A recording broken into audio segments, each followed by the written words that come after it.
Now, before I begin, I must apologize for the degree of shaking that's going to go on.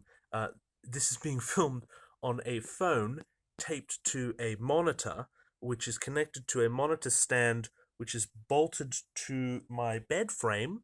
So there's a certain degree of suspension, and every time I move, it's probable that the video is going to shake.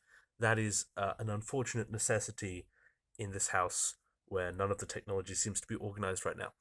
In any case, without further ado, let us begin.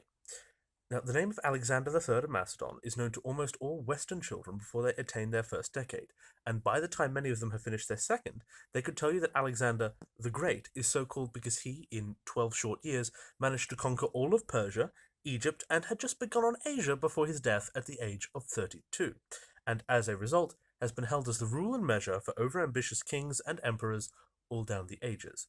Now, perhaps all this is well and good, but we live now in an age of skepticism, and though certain indiscriminate, injudicious, inordinate debunking has led to no end of harm these past 100 years, it may be that, nevertheless, a little reevaluation is in order here and there.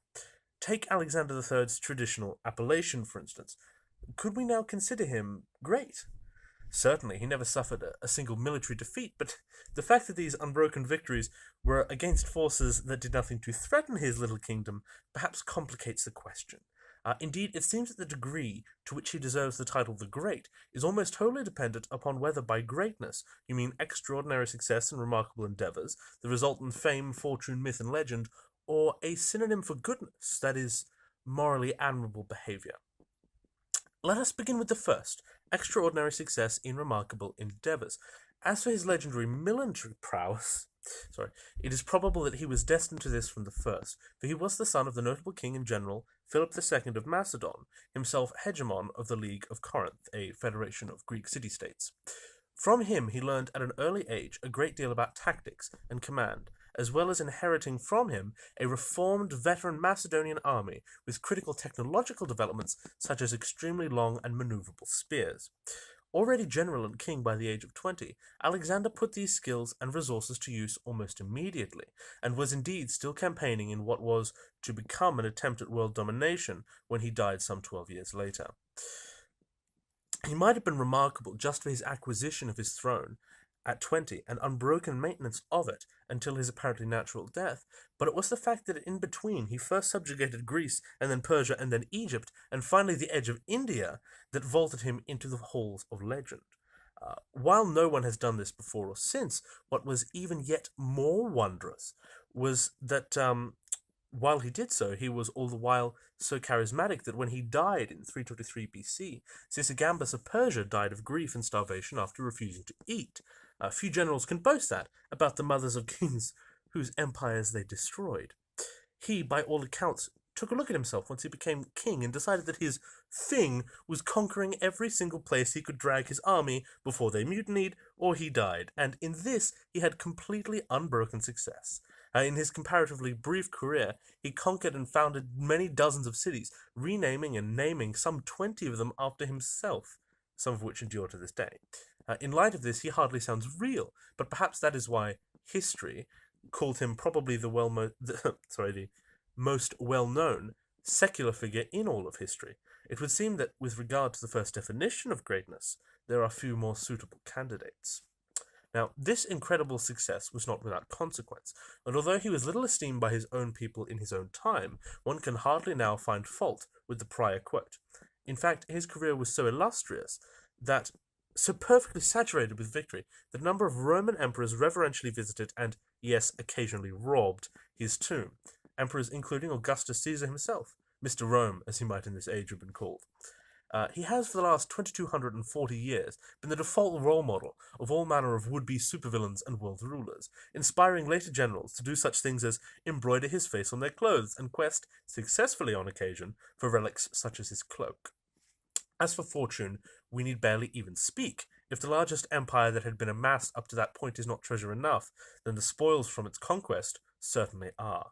In fact, it is probable that Alexander's wealth in myth and legend were even greater.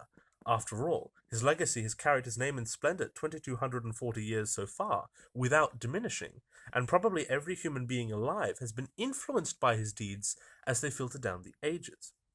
Indeed, he was rich in legend and myth in more ways than just these, but we will speak of those shortly. Before that, though, we must acknowledge that with respect to our second definition of greatness, Alexander of Macedon is again found unwanting. That streak may soon be broken, however, as we move on to examine our third and final definition. Now, our third definition of greatness, as you will recall, is that present in the phrase the great and the good, that being as a synonym for goodness, for virtue. Now, he was not in this category held to be deficient by the ancient authors. The final three chapters of Arrian's Anabasis Alexandrae are dedicated to extolling the goodness of his character and decrying the injustice and tragedy of his death, and two of the lengthy orations in Plutarch's Morals are dedicated to his virtues. Now, let us take each of these in turn. It is noteworthy and perhaps telling that the penultimate chapter of Arrian's Anabasis is named An Apology for Alexander's Mistakes, wherein he is eager to attribute Alexander's towering pride, quickness to action, love of self-inflicted danger, and tendency to unbridled wrath to such factors as youth and success. But what great king, worthy, supposedly, of our respect and emulation, cannot take responsibility for his actions? Surely an actually admirable person is one who can comport themselves admirably even when it is difficult.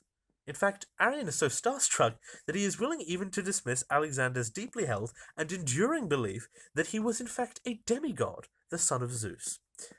This Arrian blames upon Alexander's mother Olympias for the claims she made surrounding his birth, but, well, it was Alexander, not Olympias, who had some convenient oracles declare him the progeny of the divine. Arrian praised Alexander for his sparing use of his harem, which needs must conjure a nuclear battery of objections, such as to the suggestions surrounding the word sparing, or the, and one cringes to use the word, possession of a harem at all. As for Plutarch, he praises Alexander for the way he has stalwartly withstood all of the,